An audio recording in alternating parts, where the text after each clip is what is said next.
Within the Admin Products Contract Price Level section, you can add and define your different contract price levels.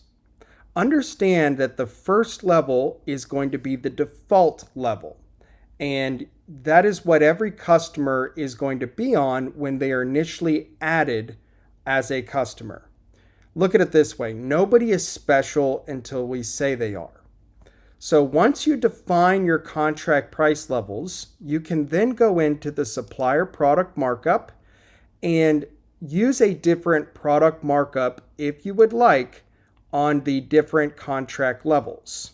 So maybe for affiliates, we only want to mark up the blank product 40%, but to our everyday retail customers, we mark it up 50%.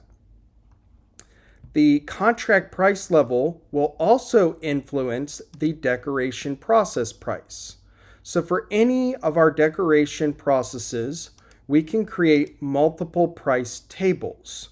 So in this case, for screen printing, we have our everyday level 1 price table, and then we have a level 2 contract table.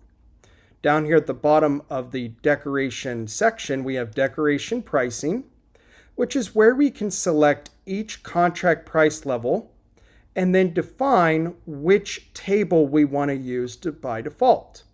So for screen printing, we are on level 1 retail. We're going to use the level 1 table. But when we select level 2 contract, we can assign our screen print contract price level table. Then we can go either into a store, so we'll come into the website, select a website, and we can set the contract price level to be used. If we do this, whenever we create a pre-decorated product, it'll be using that pricing. So if we wanted totally different screen print prices to be used for our everyday customers on our website, versus a pop-up shop that we're going to have a 2-week batch production situation, we may want to calculate that screen print price very differently, and we can do so through contract price levels. You can also assign a contract price level to a customer and/or a company profile.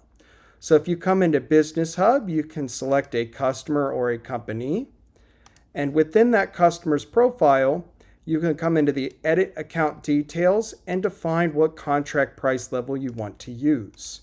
What that's going to allow you to do is, whenever you create a quote or an order for a customer, or if they're on the website placing a quote request or an order, it'll be using the pricing, or essentially the contract price level that you have set up for them, and thus you don't need to be updating and editing the price like you would have to if you didn't have this capability.